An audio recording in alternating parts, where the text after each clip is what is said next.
Right, so I've got some extra chicken breasts from the last video I did, and I thought, wouldn't it be fun to make some Mediterranean chicken for you? Here we go. Right, so I have my lineup of spices. I must warn you, this might be a better recipe for when you have accumulated a lot of spices, because it takes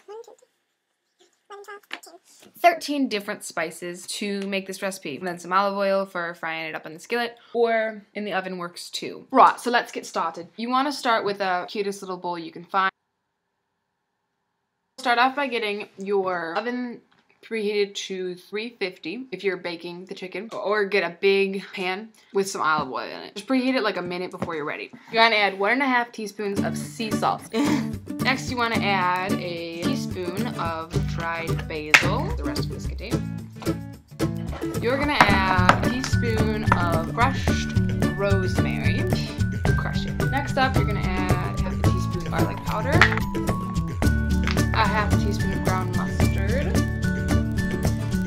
half a teaspoon of paprika, and a half a teaspoon of black pepper, and then half a teaspoon of thyme, and a quarter teaspoon of celery seed, and a quarter teaspoon of dried parsley, an eighth of a teaspoon of cumin, and an eighth of a teaspoon of cayenne pepper.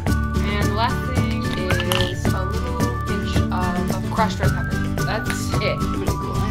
So when you've got that done, you grab your chicken breasts and you literally just rub them with the spice. Add about a teaspoon to each chicken breast on both sides, and then you sear it up and you're good. Here is what they look like, all rubbed up, and then go fry them up. Buongiorno. I forgot to mention that this would be like 10 times easier if you took the spice, made it in bulk, and whenever you wanted to use it, you marinate it with like a half cup of olive oil-ish, and I would add some lemon in there. That would be amazing. And you add your chicken, you can marinate that all day, and then put it in the oven at 350 for 40 minutes, 30 minutes. And if you want color on it, I would definitely fry it up on a pan first. Yeah, do that thing.